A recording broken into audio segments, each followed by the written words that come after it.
Olá, meu colega concurseiro da área fiscal. Finalmente, o que era lenda se tornou realidade. Eu lembro que desde que eu vim residir no Recife, que se falava do concurso para Cefaz Pernambuco. Eu até para alguns alunos, quando eles me perguntavam quando é que o concurso vai sair, eu deixei de dar qualquer tipo de informação, mesmo informações de bastidores que me chegavam. Eu me negava a dar essas informações porque, na realidade, tudo virava lenda. Há uns 10, 12 anos que se comenta que esse concurso está para sair a qualquer momento. Mas finalmente saiu. E o edital veio um edital bastante pesado quanto à quantidade de matérias. E o meu objetivo nesse vídeo é orientar aquele que se prepara para esse concurso para que ele otimize o seu estudo. Vejam só, num concurso dessa magnitude, com esta quantidade de questões, necessariamente você tem que organizar as questões em 3 grupos. Existem questões que você, de qualquer forma, vai ter que estudar e tirar notas elevadas ou grupos de matérias, não questões, existem matérias que você vai ter que estudar com uma profundidade acentuada, sob pena de não ter condições de se classificar dentro das vagas. Basicamente, são aquelas matérias que compõem a prova 2 de peso 2. Então, você tem que estudar necessariamente aquelas matérias. É um primeiro grupo. Além disso, nós temos num segundo grupo as provas que compõem a P1, a prova 1, tem peso 1 apenas, são mais disciplinas e o peso menor. Só que você não pode, claro, abandonar, você não pode deixar de fazer todos aqueles pontos. Até porque existem os pontos de corte. Você tem o ponto de corte de 50% e aquele ponto de corte de 60%, já considerados os pesos. O que você tem que tomar cuidado com aquele P1 é que ali, para fazer o mínimo e ao mesmo tempo otimizar seu estudo, você vai ter que agrupar as matérias basicamente em 2 outros grupos. Já falei do primeiro grupo, que são as matérias que vocês têm que estudar de qualquer forma. No segundo grupo, existem algumas matérias que você vai deixar de lado e algumas que você vai estudar até como se fosse matéria do grupo P1. Mas raciocinem comigo. A ideia básica é a seguinte. Naquelas provas que valem 10 pontos, às vezes até uma prova só de 10 pontos, mas envolvendo 3 matérias iguais, você tem que olhar para o seu caso concreto se aquilo é uma matéria em que você consegue vencer o programa rapidamente e assim conseguir fazer uma boa pontuação. Por exemplo, vamos aqui para a luz, olha só. Quando a gente chega na famosa P1, vocês veem que o peso é 1, então total de questões 80 vezes 1, 80 pontos. A prova P2 vale o dobro, 80 vezes 2, 160. Então aqui você tem na prova P1 33% da pontuação. Se você pegar, por exemplo, a disciplina aqui, G1, esse grupo 1, digamos assim, você tem matemática financeira, estatística e raciocínio lógico juntas valendo apenas 10 pontos. Valendo apenas 10 pontos. Eu, Ricardo, seu professor, apesar de ser professor de Direito, apesar de ser formado em Direito e exercer um cargo privativo da área jurídica, como muitos de vocês, eu sou um apaixonado por matemática. Iniciei meus estudos, basicamente, vislumbrando carreiras em que matemática fosse uma matéria importante, engenharia, por exemplo. Depois, por motivos que vocês conhecem bem, estabilidade, remuneração, acabei migrando para a área jurídica. Mas, quem gosta de matemática, quem tem facilidade com a matéria, para pegar num programa como esse e rapidamente analisar, ficar ao ponto de resolver a imensa maioria das questões, demora pouco. Algumas matérias você relembra algumas fórmulas, reaquece seu raciocínio e rapidamente você está em condições de fazer uma boa prova. Mas existem pessoas que não têm essa facilidade, que fugiram das ciências exatas durante praticamente toda a sua vida estudantil. Para essas pessoas, não vai valer a pena estudar essas 3 matérias, porque mesmo ralando, talvez você faça um terço, metade daquela prova.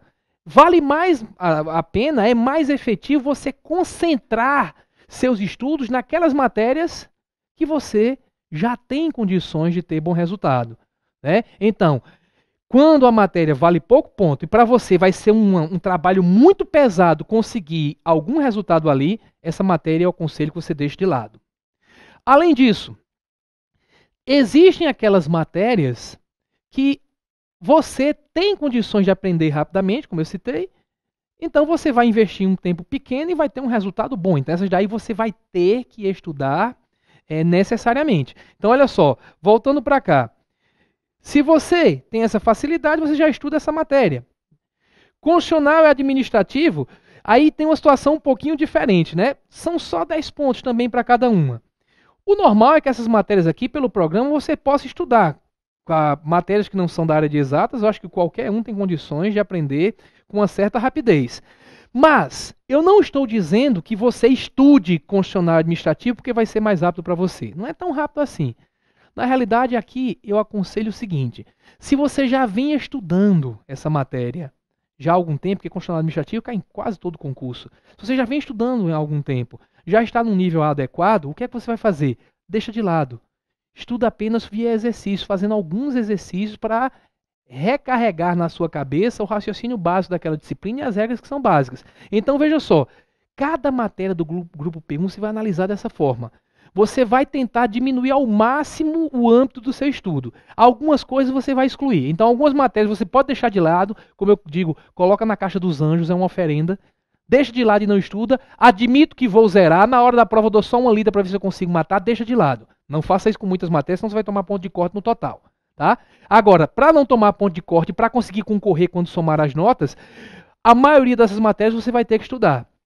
Mas você vai estudar como? Algumas porque você tem facilidade de aprender aquela matéria e você vai entrar pesado como se fosse uma prova da P2, né, para que você consiga acertar a maioria das questões.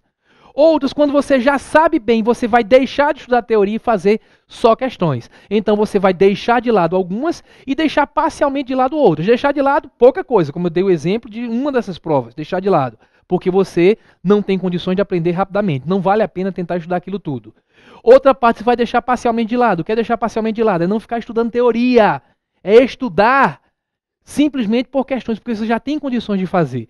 E algumas coisas que você percebe que pela sua formação, pela sua facilidade pessoal, dá para estudar bem, você vai estudar de maneira aprofundada, pegando a teoria e também resolvendo questões ao mesmo tempo. Então nessa linha, você vai fazer essas escolhas dentro da P1, certo?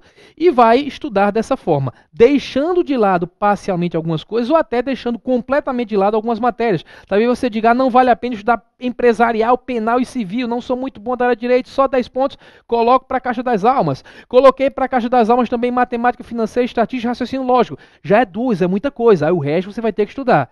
Certo? Vai ter que estudar. Aí se você diz constitucional e administrativo, são matérias que eu já tenho uma certa facilidade porque eu venho estudando, vou fazer só com questões. Na prova P2, você vai ter que estudar tudo, porque tudo vale muito ponto. Para você classificar nas vagas, tem que estudar tudo.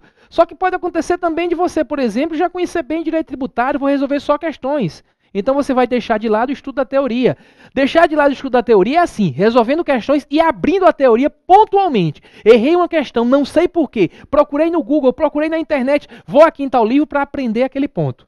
Porque aí você pode concentrar seus estudos de maneira muito forte nas matérias que são aquelas que são mais importantes e que você não está tão bem ainda. Eu digo isso, usei esse método e eu usei e tive resultado. Eu fui primeiro colocado nacional em concurso para técnico da Receita, na época que era técnico, hoje é analista. Fui primeiro colocado para auditor. Então eu tenho uma experiência boa dessa área fiscal, apesar de estar na área jurídica, minha carreira foi toda na área fiscal inicialmente e eu usei sempre desse raciocínio. Eu lembro até do grande professor Manuel Errá, que passou na maioria dos concursos em colocações de primeiríssima para segundíssima, né, sem ir para muito longe disso. Hoje é desembargador federal, passou em primeiro lugar em tudo quanto é concurso e ele me disse que abandonou certas matérias. Ele chegou a dizer que na época dele nunca estudou direito internacional para concurso porque a pontuação valia muito pouco tempo, valia muito pouco ponto.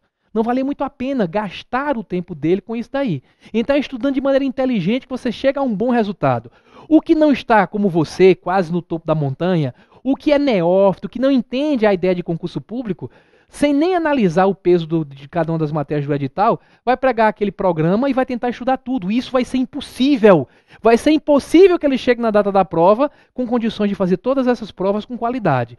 Não tenham medo. Estudem dessa forma para fazer uma pontuação altíssima. Dê uma grande atenção à P2 e na P1 garanta o mínimo para aprovação, mas de maneira inteligente, deixando de lado uma matéria, por exemplo, porque você vê que não vai ter o custo-benefício de estudar com profundidade, e algumas outras deixando parcialmente de lado, como eu citei.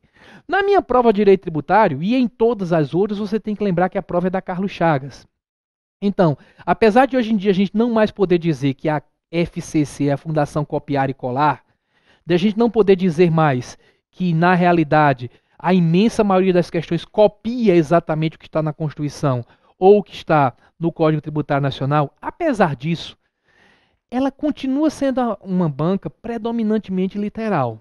Quando ela faz, por exemplo, concursos em que ela quer mostrar que sabe fazer questões mais complicadas, caso típico, ICMS São Paulo, a prova dela lá é diferente, ela faz questões mais longas, com casos concretos, mas normalmente dá para você responder a questão conhecendo a matéria tributária. A questão é longa porque transforma em um caso concreto, transforma numa hipótese, narra uma situação que você vai enquadrar na lei que você conhece. Então ela continua tendo como base a literalidade. Cobra jurisprudência? Sim, mas a jurisprudência básica de cada um dos institutos. Se você usa meu livro como material de estudo, Direito Tributário Esquematizado, editora Método, 8ª edição, então vá para a edição atualizada, pelo amor de Deus, certo?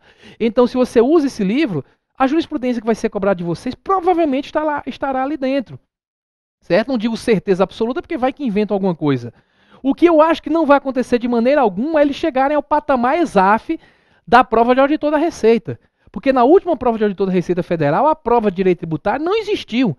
Ela foi verdadeiramente uma prova de legislação tributária, cobrando jurisprudência da coisa mais específica que você possa imaginar.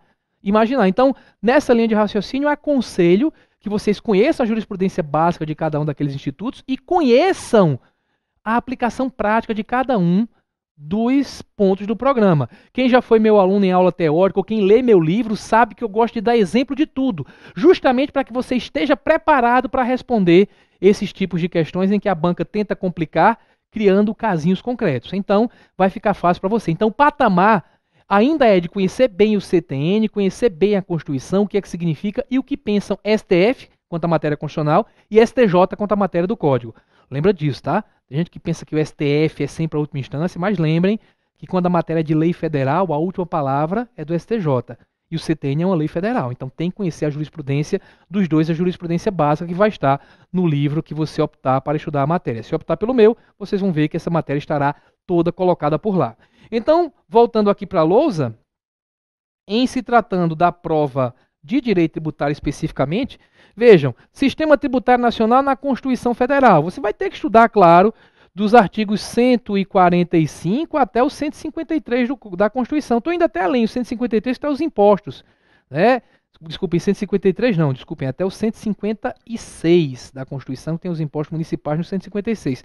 Tem que conhecer bem esses artigos e a jurisprudência a respeito disso. A jurisprudência básica, não é como naquela prova da ESAF que vai entrar num detalhe de uma contribuição de uma lei, por exemplo, no concurso da ESAF, se caiu questão sobre mais médicos, né, sobre a questão da bolsa paga aos médicos estrangeiros. Então, não se entra num grau desse numa prova de direito tributário. Isso é a prova de legislação tributária. A ESAF foi muito além, algo que a Carlos Chagas, nesse ponto, tem sido muito mais razoável. Afinal de contas, tem a prova de legislação tributária para cobrar as especificidades. A ESAF cobrou nas duas. Então, na Carlos Chagas, pode ter tranquilidade que os livros que você tem vai conseguir responder, ou vão conseguir responder boa parte dessas questões. Então, princípios gerais, sempre importante, dar atenção às regras novas sobre imunidade, né, aquela regra da imunidade musical ou da música nacional, certo? Porque essa imunidade, que é uma limitação ao poder tributário, está dentro dessa linha de raciocínio, ela tem uma probabilidade grande de ser cobrada. Certo? Impostos da União é mais fácil de estudar, porque apesar de serem 6 impostos, as regras são poucas. Não entrem com muita profundidade nisso, só na jurisprudência básica, porque a ESAF não tende a cobrar. Ela tende a pegar mais, a ESAF não, desculpa, a FCC, ela tende a cobrar mais na parte de estados e DF. Não só porque o concurso é estadual, mas porque a grande riqueza jurisprudencial sobre impostos no Brasil é do ICMS. Então conheça a jurisprudência básica do ICMS. Porque o concurso é estadual, porque o ICMS é o mais importante tributo do país, porque você tem também uma prova de legislação tributária, certo? E porque, sendo uma riqueza grande, a banca tende a cobrar mais. Por bom senso até, porque o seu cargo vai ser de auditor, né, de um estado, o glorioso estado de Pernambuco. Então trabalhem dentro dessa linha de raciocínio. Conheçam bem a legislação tributária, outra prova que vocês vão ter que fazer, e tenham o cuidado de não deixar uma matéria brigar com a outra, porque às vezes o que é dito na legislação tributária cai na prova de tributário, você tem que marcar verdadeiro, mas o Supremo Tribunal Federal diz que aquele tipo de regra é inconstitucional. Aí você tem que separar. Na prova de direito tributário, siga a jurisprudência. Na prova de legislação, siga o que diz a legislação do Estado. Lembra daquele caso famoso? Quando sai uma mercadoria de um estabelecimento para outro do mesmo contribuinte, tem fato gerador ou não? Na prova de tributário você vai dizer que não. Na prova de legislação tributária vão dizer, segundo a Lei Complementar 87 de 96, acontece o fato gerador quando a mercadoria sai do estabelecimento comercial do contribuinte, mesmo que destinada a outro estabelecimento. Então, em cada prova você tem o seu raciocínio. Vocês estarão em boas mãos nas duas matérias. Sem falsa modéstia, eu conheço como funciona a FCC na prova de tributário e serei esse professor de tributário. E o professor Romero Alto é um grande professor de legislação tributária do Estado, é auditor do Estado de Pernambuco, então ele faz e ensina o que faz, né? Não é nenhum que está tentando inventar alguma coisa aí. Vai ensinar a matéria e nós vamos mostrar a confluência dessas duas matérias da melhor maneira possível para vocês, ok? Impostos municípios também, pouquíssima coisa para estudar. E vem a parte, olha, repartição de receitas, puro decoreba, decorar quais são essas regras. Código Tributário Nacional, aí, meu amigo, você vai ter que memorizar os pontos do programa que estão colocados aqui, certo? Você tem a parte de competência, tanto na Constituição quanto no Código, imposto, a definição que consta lá no artigo 16 do Código Tributário Nacional, taxas, todas aquelas regras a partir do artigo 77 do CTN, contribuição de melhoria, certo? Código Tributário Nacional, as normas gerais de grande importância, tudo isso aqui, esses pontos estão definidos no Código Tributário Nacional. Você tem que memorizar essas coisas. Certamente, se você está estudando para fiscal já há algum tempo, já tem memorizado, então, se for o caso, só faz uma recapitulação de jurisprudência, dá uma lida naquilo ali, para jogar para a partida quente, né? Para o cérebro conseguir responder rapidamente sobre aquela matéria. Então, todos os pontos aqui são pontos expressos do CTN, claramente feito com base no CTN. Agora, além disso, algumas normas cujos dispositivos você vai ter que praticamente memorizar. A Lei Complementar 24 de 75, que trata dos convênios do CONFAS, tem que conhecer aquelas regras, a unanimidade necessária dos estados presentes para concessão de benefício fiscal, os 4/5 para revogação, tem que conhecer bem, os requisitos para que o governador aprove o convênio, né, os governadores, então tudo isso tem que ser memorizado, importantíssimo. A parte da Lei Complementar 105, a parte de sigilo, conheçam bem, nós vamos falar durante o curso da jurisprudência sobre isso. E a parte mais complicada, né, essa parte aqui do Estatuto Nacional da Microempresa, o super simples. Eu aconselho que quanto a isso, se seu tempo não estiver tão longo, e normalmente não está, trabalhe em cima dos pontos mais importantes. Peguem lá o livro que vocês estudam, né, o livro, por exemplo, o meu Direito Tributário esquematizado na parte do Simples, e leiam empresas que podem optar, que não podem optar, quais são os impostos que estão dentro, quais são os que estão fora da sistemática, aquele caso, as vedações ao creditamento, aquelas regras básicas, porque se você for tentar memorizar a lei, aí não vai sobrar mais tempo para rigorosamente nada, certo? Então, trabalhando no edital, nessa linha de raciocínio, sabendo como o seu adversário joga, lembra sempre, não se entra em campo sem saber como é que o adversário joga. Seu adversário é a Fundação Carlos Chagas. Por isso que o nosso curso é uma grande parceria do Espaço Jurídico com o curso Silvio Sandi, que estão, isso é um segredinho, não poderia contar, mas já estamos adiantando, né, que estão se juntando para criar um grande projeto de área fiscal, projeto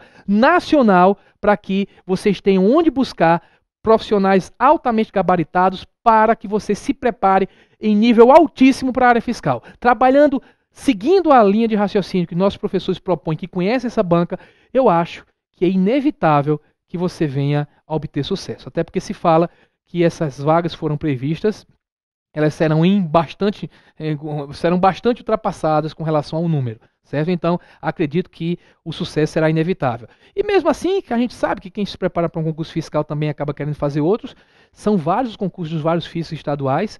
Se você se preparar bem para isso, chegar no nível de passar, você vai passar nesse, depois escolher para qual fisco deseja ir, porque os concursos são bastante semelhantes. E como esse veio o top do top, né, com matérias com uma quantidade bastante grande de matérias, trabalhando bem para esse, você trabalha para qualquer um outro. Então, é nessa linha que vai seguir o nosso curso.